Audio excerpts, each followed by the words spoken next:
Hey guys, what's going on? I hope you're all doing well. Welcome back to the third episode of C.S.O, Complete Server Overview. The server I am reviewing today is ncrystal.me.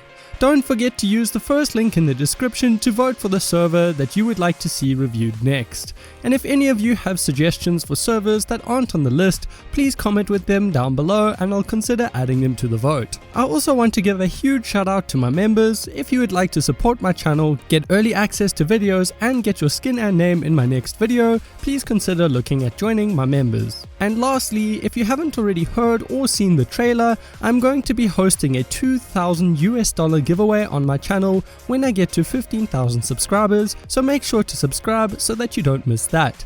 Anyways, that is more than enough rambling, let's get into the video.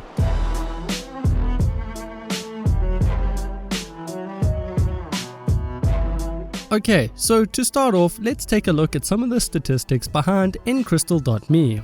If we type /help in chat, we can see that there is a /stats command, but unfortunately running this command returns no statistics. So I got in contact with XYMB, the current owner of ncrystal.me, to find out more about the server. He told me that he is focusing on fixing gameplay related bugs and the /stats command was not a high priority patch. I then asked him for the server stats and I was told that the server has had 51,381 unique player joins and 29,172 of those accounts have logged in at least 2 times. The overworld is roughly 1.6 terabytes in size, while the nether is also roughly 1.6 terabytes in size, while the end is roughly 26 gigabytes in size. So the server as a whole is roughly 3.2 terabytes in size.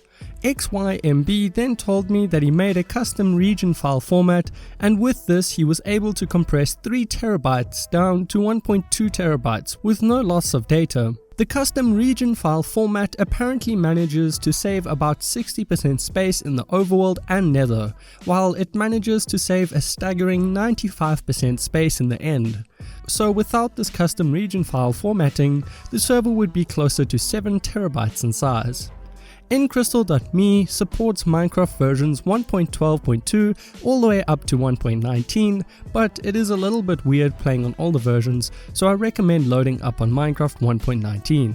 ncrystal.me also supports Minecraft Bedrock versions 1.17 through to 1.19. The server is also hosted in Montreal, Canada for anyone wondering.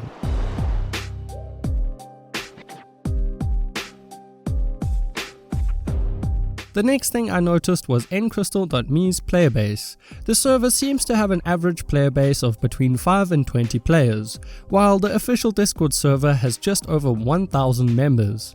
Their official website was down, so I asked XYMB about it and he said he forgot to reset it. Once the website was reset, I saw that it was very simple and only has some basic information about the server.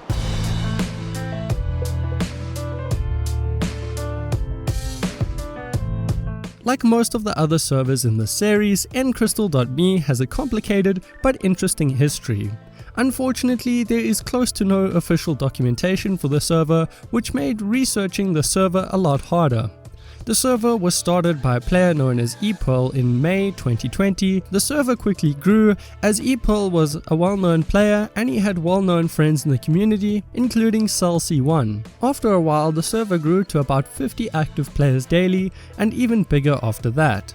ePearl would try to keep the server on the newest versions of Minecraft. Unfortunately, this came with its issues. While the server was on versions 1.13 through to 1.16, the server was extremely laggy and the TPS would apparently often be below 5. Later on, ePearl would close down the server a few times, and sometime in September 2021, ePearl would speak to a player by the name of XYMB who expressed interest in taking over the server. XYMB would later purchase the server and has been running it ever since. A player also told me that the server has never been backdoored, but I was also told that illegal items do exist on the server. Apparently back when ePearl owned the server, a player paid him to spawn in an ender portal, though this has since been removed. And apparently some other players also paid ePearl to create 32k weapons, which still exist on the server.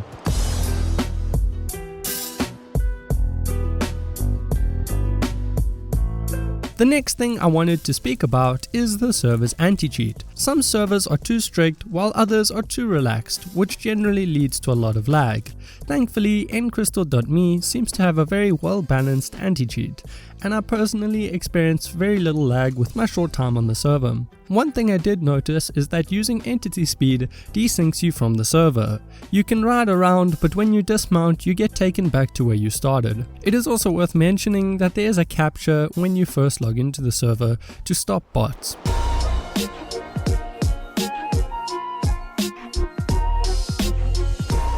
When I first joined the server, I met with some players who kindly gave me some items for my travels. I was also given a huge map art collection by a player with the name Voided Loser. He later contacted me on Discord and sent me screenshots of some of their other projects. I can't believe how detailed and big these maps are. I then travelled into the Nether and met with some other players who kindly gave me rockets so that I could explore Spawn. I then live streamed my travels around Spawn and I only really found one interesting build.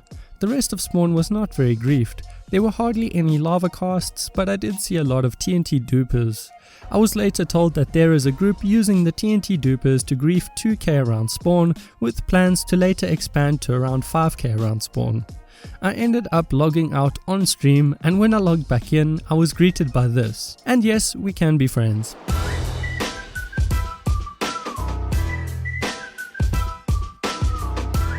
Overall, I like nCrystal.me. It was fun playing on 1.19 Anarchy, the anti-cheat was good, and the server has a small but active player base. XYMB told me that the server has an active dupe enabled every few months to boost the economy and make stash hunting viable for new players.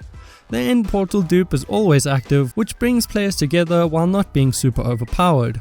XYMB also told me that he does not ban players permanently, but that he has banned a player for around 5 hours to fix a lag exploit. The server does not ask for donations to stay online, XYMB pays these costs out of pocket. The server does not have custom commands like /TPA, /spawn or /home, but you can temporarily obstruct a bed and respawn at spawn, and then you can unobstruct your bed and spawn back at your base or stash. And lastly, I was told that there is currently a limit of 250 chests per chunk for lag reasons, but this will hopefully be increased in the future. So these are a few things to consider before joining the server yourself.